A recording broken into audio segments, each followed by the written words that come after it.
Hello good morning सबैजना साथीहरूलाई भेडेटारबाट अहिले टक्कै भेडेटार पुगेको छौँ होइन। ल हेर्नुहोस् भेडेटार दाजुभाइको यात्रा घरसम्मको देखि तेह्रथुम फेदाफसम्मको यात्रामा हामी चाहिँ तराईको हुस्सेलाई काटेर अहिले चाहिँ भेडेटार आइपुगेका छौँ।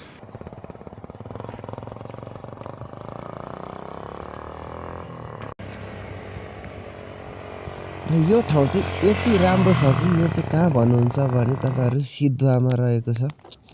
यहाँबाट चाहिँ हिमालदेखि लिएर होइन एकदम शान्त सुन्दर सफा वातावरणमा यति राम्रो यति सुन्दर देखिन्छ। अवश्य तपाईँहरू यात्रा गर्दाखेरि एकचोटि चाहिँ यो ठाउँमा उभिएर हेरेर जानु होला है त।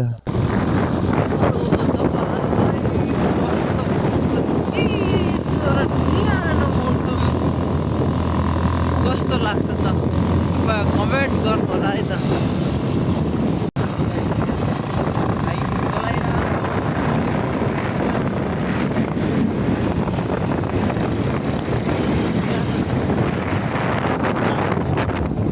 आउनुहुन्छ भने एकदम तातो तातो न्यानो न्यानो लुगाहरू लगाएर आउनु होला। चिसो छ मौसममा, ठन्डी मौसम देखि आउँदा आउँदा आउँदा ठ्याक्कै अब चाहिँ मेरो गाउँ आइपुग्यो। यो चाहिँ मेरो गाउँ हो होइन। एकदम अझै अलिकति टाइम लाग्छ गाउँ पुग्नलाई।